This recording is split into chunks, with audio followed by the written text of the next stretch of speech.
Sana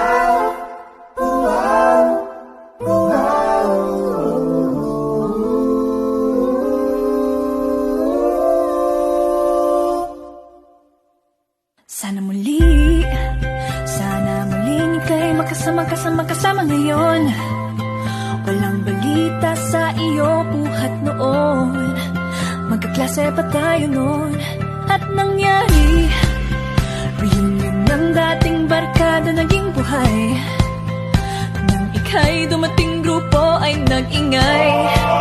Ikaw na lang ang hinihintay. At ngayon nandyan ka na, di makatingin sa iyong mata. Mayroong gumugulo sa aking nadarama. Pagkat may nililihim ako at lumipas na ang ilang taon. Hindi pa ba ito ang tamang pagkakataon? Hindi ko pa alam kung ipapadama o hidden na lang tong wow na feelings na para sa'yo.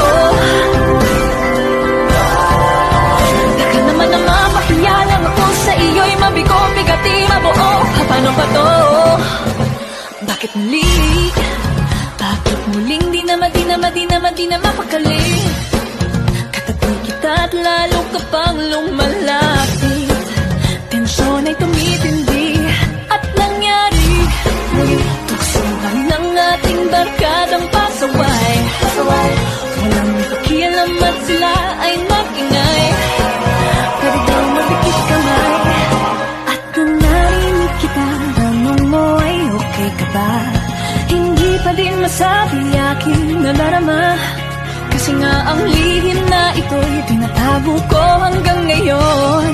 Hindi pa ba ito ang tamang pagkakataon? Hindi ko pa alam kung ipapadama o hidden na lang tong wow na feelings na para sa'yo.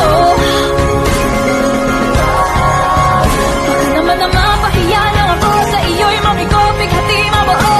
Ano ba to? Paano ba to? Hindi ko pa alam kung nasan ba ang lakas ng loob. Sana lang, sana ay ibigay mo na to. Oh, Diyos ko naman. O kaya ay bahala na. Ayoko lang masayang tong wow na feelings. Nakamali sa'y naaka lang ito. Ating samahan siguro hindi mapabago. Heto't aaminin ko lang na sa'yo. Nang bigla mong inabot karton na may dalawang biglong. Sa aking pagbuklat ang nais ko ay naudlot. Nagulat sa natuklasan, lugar at petsa, pangalan ng dalawang pusong tama na. Ikakasal ka na pala.